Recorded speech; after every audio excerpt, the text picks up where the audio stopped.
Hello everyone, nandito po tayo ngayon sa onion farm ni Sir Patricio Landicho ng Barangay Tesa, Bungabon, Nueva Ecija.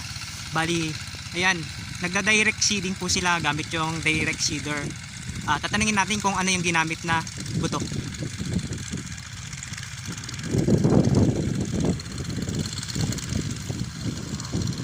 Ayan.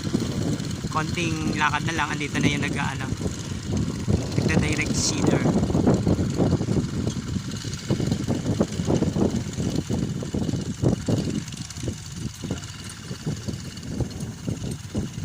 Kuya, ano ginamit yung buto? Ay, taki. Ayan. Bali, papasok na kilo dito na buto. 3 kilos. Ayan po. Ganyan yung process ng pagtatanim ng sibuyas dito sa Bungabon, Nueva Ecija.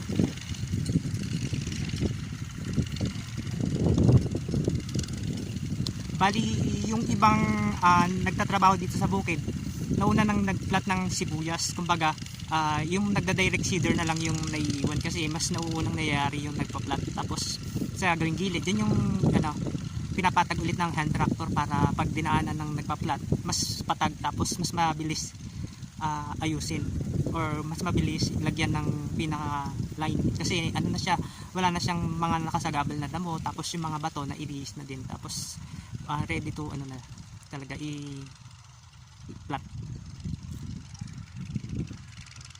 Yan. Ganyan po bali ang mga farm po dito madalas ganyan yung nagiging process. Tapos kung mapapansin nyo, nakakapaharap kay Sierra Madre Mountain, kaya lagi pong pinagdarasal mga onion farmers na wag dadaan yung bagyo dito sa Nueva Ecija, lalo dito sa Bungabon, kasi maraming maapektuhan magsasaka ng sibuyas. Yan. Kasi ito yung pinakakabuhayan ng mga magsasaka dito.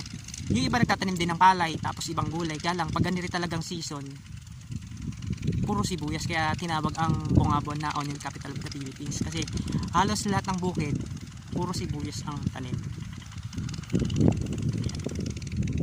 Hintayin ulit natin sila. Mga ilang na lang, segundo, andito na ulit sila.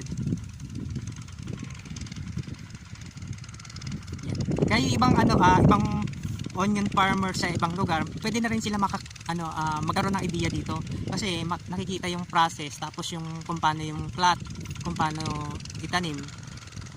Ayun.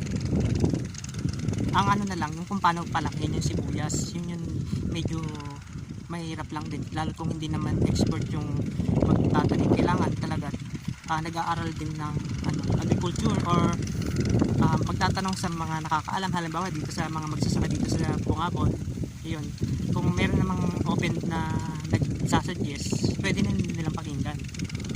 Ayan po ulit sila.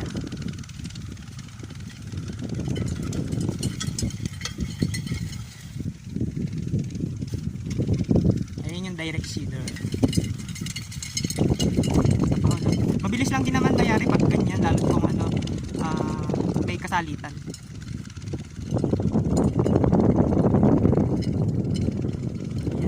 Thank you po sa mga nanood.